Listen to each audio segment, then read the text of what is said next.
금년에도 어김없이 성탄절이 다가오고 있습니다. 지금은 교회 절기상 대강절이죠. 대림절 그렇게 부르기도 합니다. 성탄절 직전 4주 동안 지키는 절기로 예수님의 오심을 기다리고 준비하는 시즌입니다. 이 기간 중에 성경에 나타난 성탄의 의미를 잘 살펴보면 큰 은혜가 될 줄로 믿습니다. 특별히 오늘 본문에서는 성탄의 의미를 뭐라고 설명하고 있습니까? 하나님이 사람이 되셨다라는 것입니다. 예수님은 하나님의 아들로 하나님 자신이지요.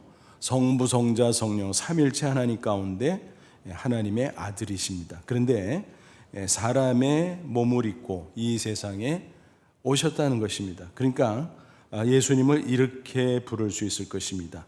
사람이 되신 하나님.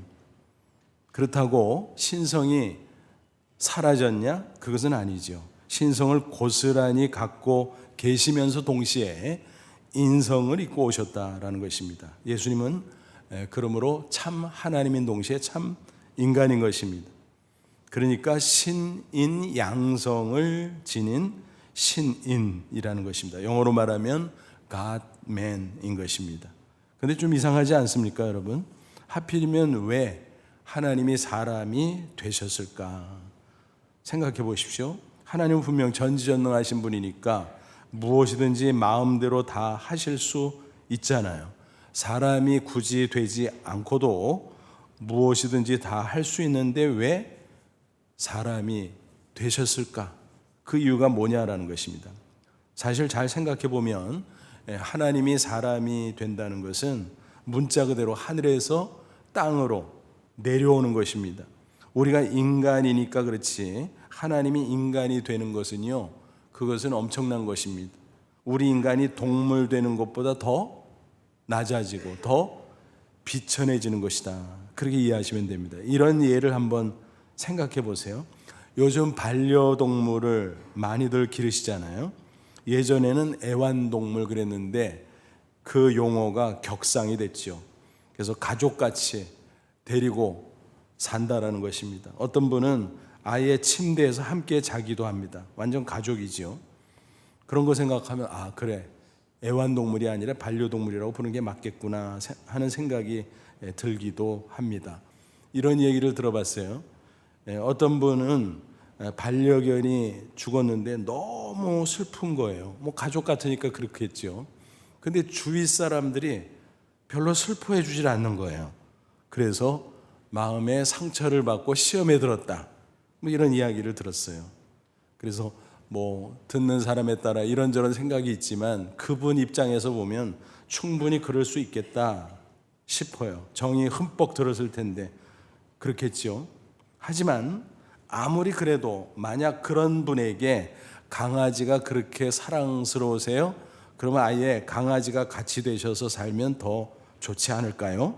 라고 말하면 어떤 반응을 보일까요? 기분 좋아할까요? 전혀 그렇지 않을 것입니다. 가정이라고 해도 불쾌하죠. 그건 아니죠. 그건 견딜 수 없는 수치요 고통일 것입니다. 생각만 해도 끔찍한 일일 것입니다. 그런데 하나님이 사람이 됐다? 그것은 그보다 훨씬 더 끔찍한 일입니다. 그럼에도 불구하고 하나님이 굳이 사람이 되셨다? 거기에는 그럴 만한 이유가 있다는 것입니다.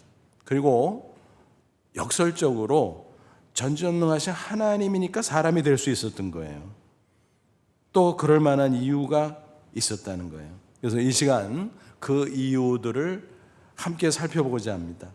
그래서 성탄의 의미를 잘 새겨보고 성탄으로 말미암아 더 풍성한 삶을 누리는 저와 여러분 되시기를 주님의 이름으로 축원합니다. 그럼 구체적으로 하나님이 사람이 되신 이유 도대체 어떤 것들일까? 여러 가지 있을 거예요. 그 중에서 오늘 본문 성경 그리고 또 다른 성경 구절 몇 가지를 참조하면서 4가지를 소개해 드리도록 하겠습니다. 첫째는 보이지 않는 하나님을 보여주시기 위해서다라는 것입니다. 하나님은 우리 인간의 육안에 보이지 않죠. 본래는 인간이 하나님을 볼 수 있도록, 그리고 하나님과 자유롭게 소통할 수 있도록 창조됐습니다. 그런데 하나님을 배반하고 범죄함으로 말미암아 그 죄로 인해서 영안이 어두워졌다라는 것입니다. 그러다 보니까 하나님을 볼 수도 없고 하나님과 소통할 수도 없고 그렇게 되어버린 것입니다. 그래서 예수님이 하나님이지만 굳이 사람이 되어서 이 세상에 온 겁니다. 보이지 않는 하나님을 보여주기 위해서, 또 소통할 수 없는 하나님과 소통하도록 도와주기 위해서. 사도 요한이 이렇게 증거하고 있습니다. 요한복음 1장 18절, 본래 하나님을 본 사람이 없으되 아버지 하나님 품속에 있는 독생하신 하나님 예수님이 나타내셨느니라. 하나님 본래 볼 수 없다. 그런데 하나님의 아들인 예수님이 사람의 모습으로 오셔서 나타내줬다, 보여줬다라는 거죠. 여러분, 계시라는 말을 우리가 자주 사용하잖아요. 무슨 뜻인가요? 이렇게 감추어진 것, 보이지 않는 것을 드러내서 보여주는 것, 그것을 계시라 그래요. 그러니까 하나님의 비밀스러운 것, 보이지 않는 것, 감추어진 것, 그것을 하나님 쪽에서 드러내서 보여주는 것, 이 계시라는 것입니다. 그래서 영어로 revelation인데 그 동사 reveal에서 나왔어요. reveal이 무슨 뜻인가 하면 드러내다, 나타내다, 그런 뜻이에요. 그러니까 하나님이 안 보이니까, 하나님이 감춰져 있으니까 예수님이 사람이 되셔서 딱 보여준 거구나, 나타내 보여준 거구나, 그렇게 이해하시면 됩니다. 그렇게 보면 예수님의 성탄은 최대의 계시네. 그렇죠? 하나님의 아들이 직접 와서 하나님을 나타내 줬으니까 최대 계시죠. 그럼에도 불구하고 많은 사람들은 여전히 하나님을 보고 싶어 합니다. 죄송한 표현이지만 한마디로 말하면 무식하면 용감한 겁니다. 만약 인간이 하나님을 보면 어떻게 될까요? 죽어요. 죽습니다. 하나님께서 모세에게 그런 말씀을 해주셨어요. 출애굽기 33장 20절, 내가 내 얼굴을 보지 못하리니 나를 보고 살 자가 없느니라.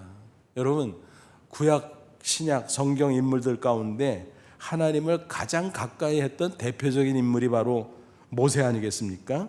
근데 모세조차도 야, 나 너 못 봐, 너가 나 못 봐, 나를 보면 죽어, 그렇게 말씀하셨어요. 그러니까 모세는 가까이 했지만 하나님을 똑바로 볼 수는 없었다라는 것입니다. 마치 이와 같은 거예요. 태양을 똑바로 보면 어떻게 돼요? 눈이 멀죠. 큰일 나죠. 그것처럼 죄인인 인간이 하나님을 볼 수 없지만 만약 본다면 죽을 수밖에 없다는 것입니다. 그러니까 오히려 못 보는 게 은혜인 것입니다. 예수님은 자꾸 하나님을 보려고 하는 사람들 안타깝게 생각하셨어요. 미성숙해서 그렇다라고 지적해 주셨습니다. 제자 중에서 빌립이란 인물이 특별히 그랬죠. 주님, 하나님 안 보여서 답답해요. 하나님 좀 보여주세요. 뭐 이런 식으로 말씀을 드렸습니다. 그때 예수님께서 어떻게 반응하셨나요? 요한복음 14장 9절, 예수께서 이르시되 빌립아, 내가 이렇게 오래 너희와 함께 있을 때 내가 나를 알지 못하느냐? 나를 본 자는 아버지 하나님을 보았거늘 어찌하여 아버지 하나님을 보이라 하느냐? 야, 하나님을 볼 수 없으니까 내가 왔잖아. 대신 사람으로 왔잖아. 그러니까 내가 하는 말 듣고 내가 하는 행동 보고 그러면 하나님이 저런 분이구나 알아야지. 그럼 뭐냐, 야? 졸으면 되냐? 어리석게? 그렇게 말씀하신 거예요. 참 예수님으로서는 답답하고 한심스러운 거죠. 하나님이 안 보여서 하나님의 아들이 사람으로 오셔서 그 앞에 딱 있는데 그분에게 대해서 하나님 좀 보여주세요, 이렇게 요구하니 어처구니 없죠. 여러분 꼭 기억하십시오. 예수님의 말씀을 듣고 그 행하시는 일들을 보면 하나님이 어떤 분이 충분히 알 수가 있습니다. 그러므로 다른 생각 말고 오직 예수님을 통해서 하나님을 만나시고 또 예수님을 통해서 하나님과 소통함으로 승리할 수 있기를 주님의 이름으로 축원합니다. 둘째, 예수님이 사람이 되신 것은 인간의 죄를 대속하기 위해서 그런 것입니다. 아담의 모든 인간은 다 죄인이죠. 로마서 3장 10절은 증거합니다. 의인은 없나니 하나도 없으며, 그러니까 예외가 없다는 거예요. 모든 인간은 아담의 후예인 인간은 다 죄인이다. 그리고 죄의 결과가 어떻게 된다고요? 로마서 6장 23절 죄의 삭은 사망이요. 그러니까 죄의 대가는 사망이라는 거예요. 여기서 사망은 잘 아시죠? 육신의 사망만 가리키는 게 아니에요. 죄로 말미암아 하나님과 단절되는 영적 사망, 그리고 육신의 사망뿐만이 아니라 그것을 넘어서 내세의 영원한 사망까지를 포함합니다. 죄로 말미암아 그런 비참한 일이 벌어진다라고 하는 것입니다. 영원한 사망은 육신의 죽음보다 훨씬 더 심각합니다. 왜냐하면 영원한 것이기 때문에. 인간은요, 존재가 끝나는 게 아니에요. 죽음 얘기하면 자꾸 끝나는 거로 말하는데 끝나는 게 아니에요. 내세가 있습니다. 내세는 천국과 지옥이에요. 그래서 예수님을 믿고 영접하면 내 마음속에 새 생명을 주세요. 그게 영생의 시작이에요. 그래서 육신의 죽음을 넘어 천국에 들어가서 영원 복락을 누리는 게 영원한 생명이잖아요. 반면에 영원한 사망은 뭐예요? 끝나는 게 아니라 영원한 지옥에 들어가서 영원한 고통 가운데 살아가는 것입니다. 그러니까 그게 진짜 심각하고 무서운 것이죠. 그렇다면 어떻게 이 영원한 사망에서 구원받을 수 있을까요? 그 원인인 죄값을 치러야 돼요. 근데 문제는 자기 스스로 죄값을 치르면 그 자체가 죽음이야. 그러니까 제3자가 죄값을 치러줘야 된다라는 것입니다. 근데 인간 중에 제3자로서 나의 죄를 대속해 줄 수 있는 사람이 있을까요? 다 죄인인데 없죠. 그러니까 제3자, 인간이 아니라 누구요? 하나님의 아들이신 예수님이 사람으로 오셨는데 죄는 없으시니까 가능하다라는 것입니다. 그래서 히브리 9장 22절 피 흘림이 없은즉 사함이 없느니라. 예수님의 십자가 피 흘리심, 그게 필연적이다라는 것입니다. 피는 생명이잖아요. 피 흘림은 죽음이잖아요. 그래서 인간의 죄값을 대신 짊어지고 죄 없으신 의로우신 하나님의 아들 예수님이 십자가에서 피 흘려 죽으셨다. 대속의 피를 흘리신 거죠. 예수님이 오신 이유가 바로 여기에 있다라는 것입니다. 로마서 8장 3절 곧 죄로 말미암아 자기 아들 예수님을 죄에 있는 육신의 모양으로 보내어 육신의 죄를 정하사. 물론 예수님이 사람의 모습, 육신의 모습으로 왔다고 해서 죄가 있는 것은 아니에요. 다만 죄는 없으셨지만 인간의 죄를 대신 짊어지신 거지요. 그래서 그 모습으로 십자가에 못 박혀 죽으셨다. 그래서 죄값을 치러주시고 부활하셨다. 그래서 하나님의 아들로서 대속의 피를 흘렸구나 하는 것을 증명하신 거지요. 오늘 본문 17절에 대속의 원리가 나옵니다. 그러므로 그가 범사의 형제들과 같이 되심이 마땅하도다. 형제들과 같이 됐다는 것은 사람이 됐다는 거예요. 이는 하나님의 일에 자비하고 신실한 대제사장이 되어 백성의 죄를 속량하려 함이라. 대제사장, 구약 성경 배경을 알아야 이해되겠죠? 구약 시대에 하나님 앞에 속죄를 받기 위해서는 짐승이 피 흘려 죽어야 됩니다. 죄인을 대신해서. 대속의 피죠. 그 대속의 피를 가지고 대제사장이 1년에 한 번씩 대속죄일에 성전의 지성소까지 들어갑니다. 그럼 하나님께서 그 속죄의 피를 보고 죄를 사해 주세요. 그게 예고편이죠. 예수님의 십자가 대속의 예고편인 것입니다. 그래서 계속 대제사장이 1년마다 반복하고 이게 완전한 게 아니고 예고편에 불과하니까. 그러다가 예수님이 딱 오셔서 십자가에 피 흘려 죽으심으로 단 한 번으로 인간의 구원 사역을 완성하신 것입니다. 그래서 믿는 자가 예수님이 죄를 대신 짊어지고 죄값을 치러주셨기 때문에 죄에서 사함받고 죄의 결과인 영원한 사망에서 구원받을 수 있게 됐다라는 것입니다. 그걸 가리켜서 구원은 건진다는 거잖아요. 죄와 사망에서 건졌다. 그런데 다른 용어로 이 구원을 설명하기도 하죠. 17절 본문에는 뭐라고 되어 있어요? 속량이라는 말을 썼어요. 또 속죄라는 비슷한 말도 있죠. 대속. 그러니까 이런 여러 용어들이 비슷비슷한 뜻이기는 하지만 조금씩 뉘앙스가 다르다라는 것을 참고하시면 좋겠습니다. 그래서 간단하게 소개해드리면 속량과 구속은 고대의 노예 시장을 배경으로 하는 용어입니다. 물론 노예를 사고 파는 게 하나님 앞에 불합당한 거이긴 하지만 어쨌든 고대에 왜곡되고 그랬지만 어쨌든 그 당시에 문화요 간습이었죠. 그래서 노예는 물건처럼 뭐 사고 팔고 막 이렇게 거래를 하는 거예요. 근데 어떤 사람이 노예 시장을 지나가다가 한 노예를 봤는데 너무 불쌍해. 아이고 주인 못된 거 만나가지고 고생 엄청 하는구나. 그래서 다가가서 이거 내가 살 수 있어? 이 노예를 얼마 주시게? 부르는 대로 다 줄게. 그럼 얼마 내셔? 돈을 줬어요. 그 노예 값을 뭐라 그래요? 속전. 그러면은 옛 주인에게서 벗어나는 거죠. 구원받는 겁니다. 그 속박에서. 그죠? 그러면 자유의 몸이 되는 거죠. 그래서 풀어주는 거.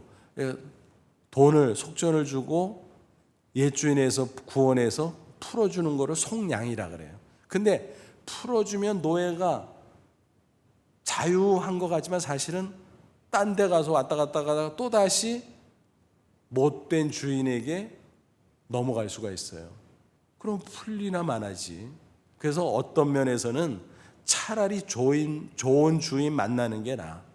그래서 그 좋은 주인이 죗값을 치러주고 야 오늘부터 내 종해라. 그 좋은 주인이니까 잘해줄 거 아닙니까? 그 종은 또 고마워서 또 잘할 거 아닙니까?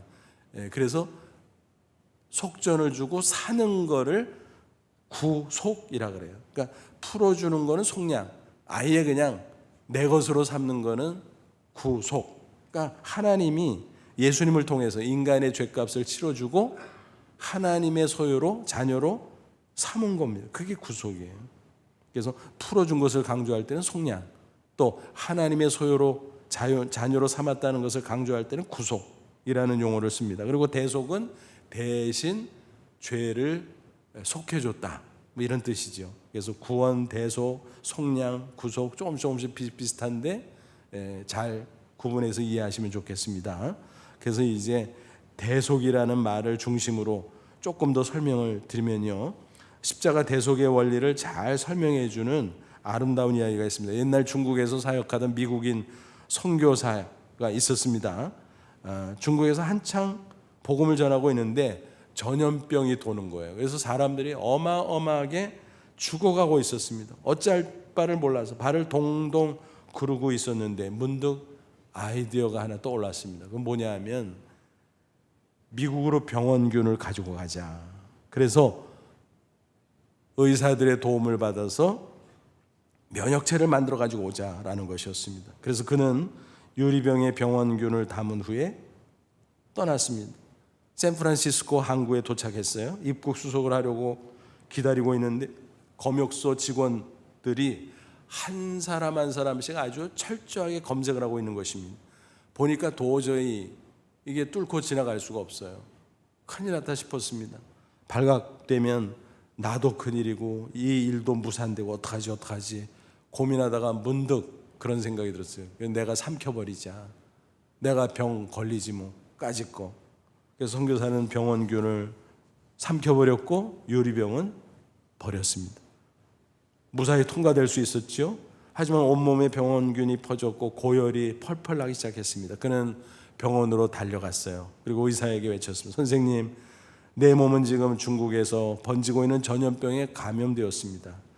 이 병원균을 뽑아서 면역체를 만들어 주세요. 그리고 그것을 중국으로 보내 많은 사람들이 살 수 있도록 도와주십시오.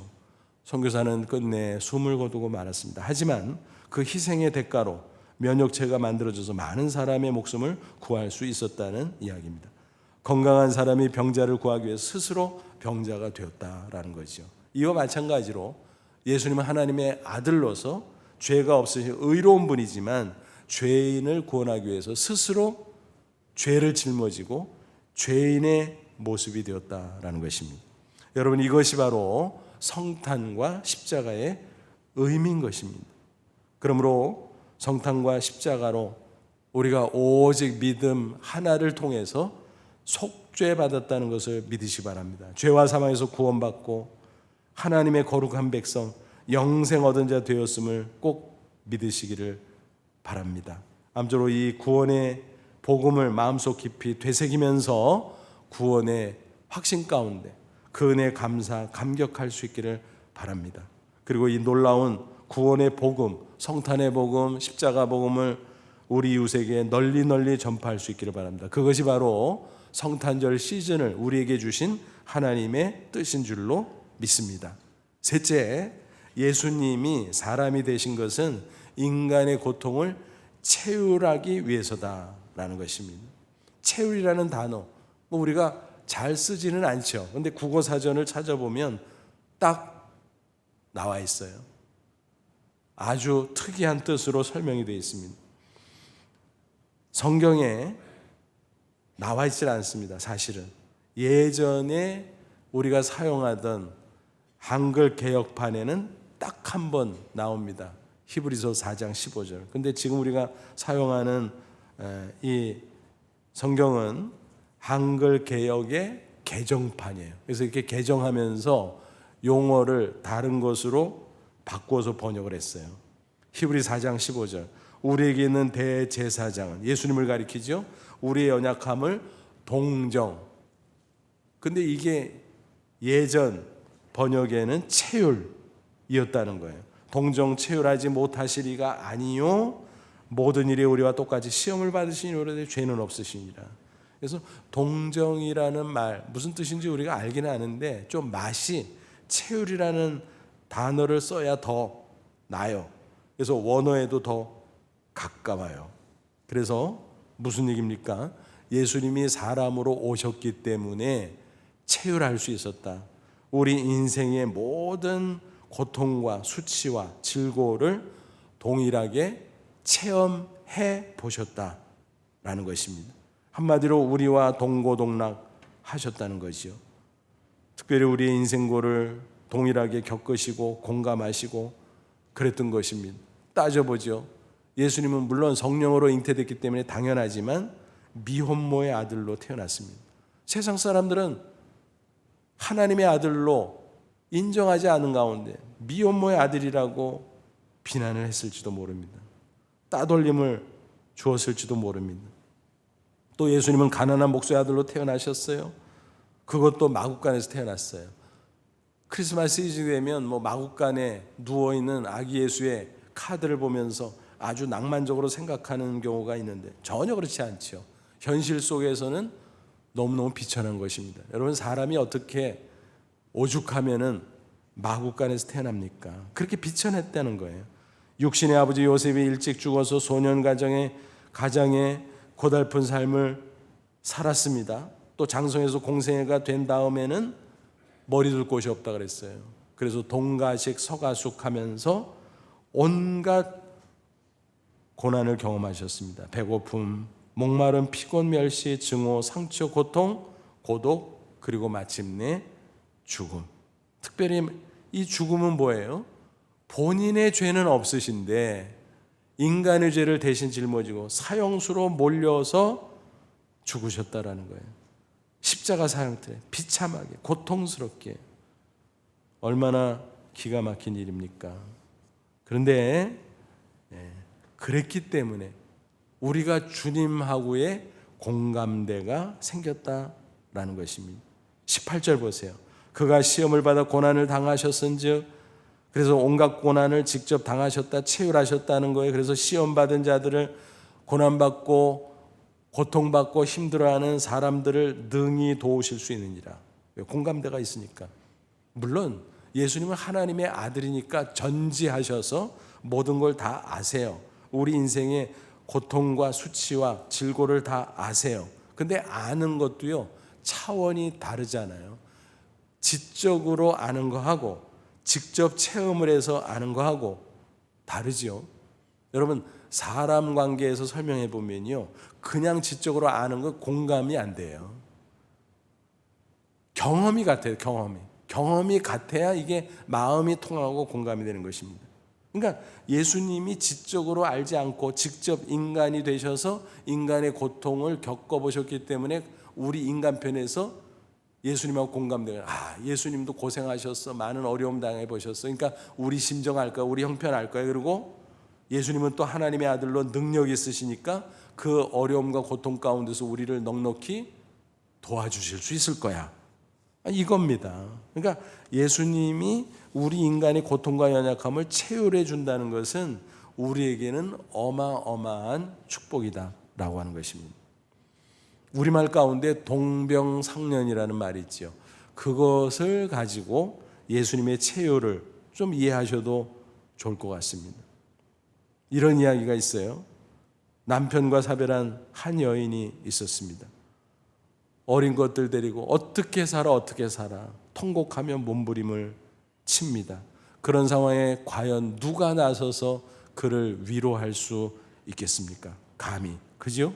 섣불리 위로하다가 자칫 오히려 큰 상처를 줄 수도 있어요. 어쩌지 않은 얘기했다가. 그렇잖아요. 그 사람의 그 고통과 슬픔을 누가 알겠어요? 경험이 다른데. 그런데 20대의 남편과 사별하고 평생 신앙 하나로 자식을 잘 키운 노 권사님이 있습니다. 이 권사님이 다가가서 등짝을 탁 치면서 울지 마. 울기 매우 나도 살았는데 못 살게 왜 못 살아? 하나님 계시잖아. 그러면 어때요? 또 고치는 거예요. 그 앞에서. 그리고 그 노 권사님의 품에 안겨서 위로를 받을 수 있는 것입니다. 이해가 되시죠? 그러니까 예수님이 다 겪어보셨기 때문에 예수님은 나를 알아. 내 형편, 내 사정, 내 심정. 그러니까 예수님이 나를 도와주실 거야. 이런 동질감을 우리가 가질 수 있다라고 하는 것입니다. 그래서 예수님을 친근하게 느끼고 예수님에게 다가갈 수 있고 예수님께 간구하고 도움을 받을 수 있다라는 거죠. 예수님은 정말 복음서를 보니까 이렇게 속속들이 체휼하셨구나 우리가 확인할 수 있습니다. 동시에 신적인 능력으로 많은 사람들을 보살펴 주시고 도와주셨습니다. 병자들을 치유해 주고 도와주셨어요. 어려움을 당한 자들을 박대하지 않고 도와주셨어요. 마가복음 1장 보면 나병 환자 치유의 이적이 기록이 되어 있죠. 마가복음 1장 41, 42절 보니까 이렇게 되어 있어요. 예수께서 불쌍히 여기사 손을 내밀어 그에게 대시며 이르시되 내가 원하는 깨끗함을 받으라 하시니 곧 그 나병이 그 사람에게서 떠나가고 깨끗하여진지라 그랬습니다. 나병은요 불치병이에요. 이거는 인간이 고칠 수 없다고 알려진 병이지요. 근데 또 어떤 일까지 있었냐면은 유대인 사회에서 관습상 나병 환자하고는 가까이 하면 안 돼. 멀찌감치 피해 다녀야 돼. 그런데 예수님 어떻게 했어요? 가까이 가셨어요? 손을 대셨어요. 피해 가야 되는데 가까이 가서 손을 대셨어. 완전히 유대인의 관습을 깨뜨린 거지요. 어떻게 그게 가능했을까요? 그 나병 환자의 고통을 다 아시고 공감하신 거예요. 아이고 불쌍해서 어떻게 그래서 만져준 거예요. 그리고 말씀하신 깨끗함을 받으라. 불쌍히 여기고 공감만 하신 것이 아니라 능력 있으신 분이잖아요. 그래서 능력의 말씀을 던졌을 때 그 말씀을 들은 그 환자가 나병에서 완치될 수 있었다라고 하는 것입니다. 예수님은 때로는요 너무 불쌍해서 눈물을 흘린 경우도 있어요. 예를 들면 나사로를 살린 사건이죠. 나사로가 죽었습니다. 무덤에 들어갔어요. 벌써 시체 썩은 냄새가 나기 시작합니다. 그런데 예수님께서 이제 그 무덤가에 가셔서 어떻게 하셨다고요? 우셨어요. 요한복음 11장 35절 예수께서 눈물을 흘리시더라. 나사로도 불쌍하고 나사로의 가족들도 불쌍하고 동네 사람들도 불쌍하고 인간이 다 불쌍하고 그죠? 그래서 눈물을 흘렸어요. 그러나 불쌍히 여기고 같이 약해 빠져가지고 그냥 울고만 있었던 게 아니죠. 예수님은 하나님의 아들이에요. 전능한 능력의 주님이잖아요. 그래서 불쌍히 여길 뿐만이 아니라 나사로를 향해서 말씀하셨어요. 정확하면 시체지요. 나사로 일어나 나와라. 그러니까 벌떡 일어나서 무덤 밖으로 나오는 거예요. 놀라운 이적이 나타났던 거죠. 그러니까 여러분, 어떤 어려운 상황에 처한다고 할지라도 괜히 소외감에 빠지지 마십시오. 그거는요, 사실은 믿음이 없는 거고, 그거는 주님 앞에 신뢰하는 거예요. 주님이 다 아는데, 치유하셔서 다 아는데, 또 도와주려고 하시는데 괜히 뭐 누가 나를 알겠어? 뭐 내가 이렇게 고통받는 건 누가 알아? 나를 도와줄 사람 하나도 없어? 여러분, 그런 신앙적 센티멘탈리즘에 빠지지 마시 바랍니다. 주님이 아시잖아요. 주님이 해주시잖아요. 주님이 불쌍히 여기고 도와주잖아요. 그러므로 우리는 체휼하시는 주님을 가까이하고 의지함으로 하나님께 나아가 당당히 기도할 수 있기를 바랍니다. 그리고 도우심을 받을 수 있기 바랍니다. 히브리 4장 16절, 그러므로 우리는 긍휼하심을 받고 때를 따라가 뭐예요? 수시로 필요할 때마다 돕는 은혜를 얻게 은혜 보좌, 하나님의 보좌 앞에 담대히 나갈 것이니라. 얼마든지 나가서 기도하라 이거예요. 다 안다는 거예요. 예수님이 다 중간 역할 해주고 도와주신다라고 하는 거예요. 그러므로 부디 우리의 고통을 체휼하시기 위해 사람이 되신 예수님을 꼭 의지함으로 위로받고 세임 얻고 승리하는 저와 여러분 되시기를 주님의 이름으로 축원합니다. 네 번째, 예수님이 사람이 되신 것은 인간에게 모델을 제시해 주기 위해서였어요. 다시 말하면 모범을 보여주시려고 사람이 되었다라는 것입니다. 여러분, 하나님께서 우리를 구원하신 목적이 무엇입니까? 우선은 우리를 죄와 사망에서 구원해 주시고 영생을 주시기 위함이죠. 그래서 영생으로 말미암아 우리의 마음에 참 평안과 기쁨과 자유, 그것을 누리도록 하기 위함이죠. 그런데 궁극적으로 중요한 목적이 또 하나 있습니다. 뭘까요? 하나님의 권속, 하나님의 패밀리를 세우시는 거예요. 그 가운데 우리를 참여시키는 거예요. 로마서 8장 29절, 하나님이 미리 아신 자들을 또한 우리 성도들을 가리켜요. 그 아들 예수님의 형상을 본받게 하기 위하여 미리 정하셨으니 우리를 예정하시고 선택하시고 부르시고 예수 믿음으로 구원받게 하시고, 그런데 그 목적이 뭐라고요?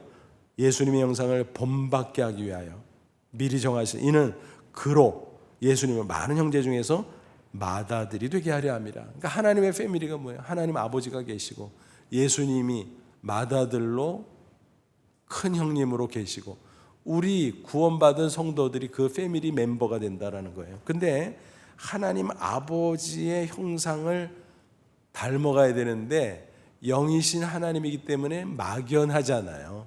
그래서 사람으로 오신 예수님이 구체적으로 보여주셨다는 거예요. 이렇게 살아. 이게 하나님의 형상을 이루는 거야.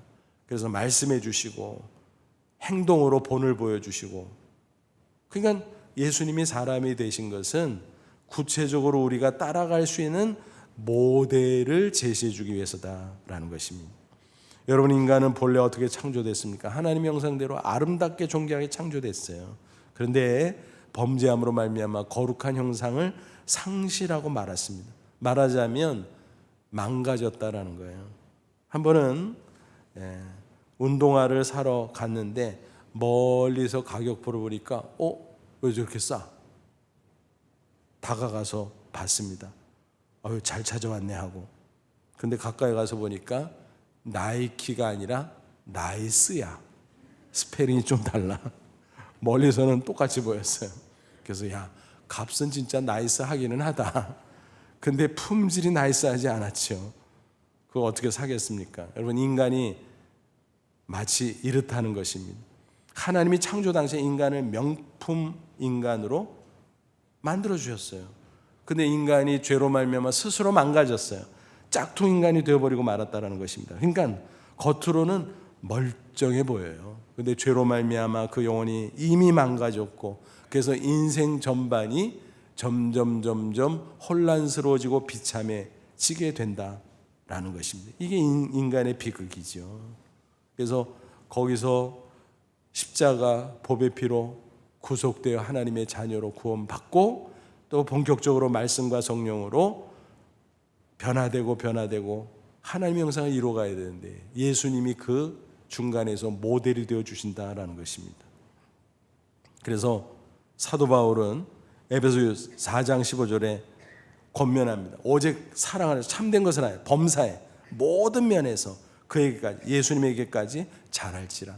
그러니까 예수님을 모델로 삼고 예수님 안에서 모든 면에서 계속 말할 때도 예수님처럼, 행동할 때도 예수님처럼, 모든 거에서 예수님을 따라가라, 본받아 가라라는 것입니다. 앞서 말씀드린 표현으로 다시 표현하면 짝퉁 인생이 예수님을 닮아감으로 명품 인생으로 변화되라라고 하는 것입니다. 그 과정을 가리켜서 성화라고 말하지 않아요. 우리가 예수님의 대속의 십자가 복음을 믿으면 죄 사함 받고 우리가 의인으로 인정돼요. 그걸 칭의라고 하죠. 그래서 의인으로 인정되니까 하나님의 자녀 삼아주는 거예요. 근데 믿음으로 의인이 됐다고 하지만 실제로 보면 여전히 부족해요. 여전히 육신의 연약함으로 인해서 실수와 허물이 있고, 그죠? 그러니까 그 구습, 추한 것을 벗어버려야 돼. 그래서 이제 하나님의 자녀로서 하나님 권속, 하나님의 패밀리 멤버로서 변해가야 된다는 거예요. 계속 거룩하게 하나님의 형상을 이루어가면서. 그게 성화라는 것입니다. 근데 하나님을 따라가려고 하다 보니까 막연하니까 사람으로 오신 예수님 보면 훨씬 쉽죠. 이처럼 하나님이신 예수님이 왜 사람이 됐느냐? 또 한 가지 중요한 목적, 모델이 되어 주기 위해서다라는 것입니다. 그래서 우리는 각자 예수님 모델 삼고 거룩한 형상으로 날마다 변화되어야 할 것입니다. 그러다 보면 어떤 일이 또 생기냐면요, 교회 공동체 안에서 앞서거니 뒤서거니 서로 보면서 야, 저 사람 보니까 예수님 진짜 많이 닮았네, 저 사람 보니까 예수님을 저렇게 본받네, 그걸 보면서 나도 따라가는 거예요. 그러니까 예수님을 직접 본받기도 하지만 초신앙 때일수록 어때요?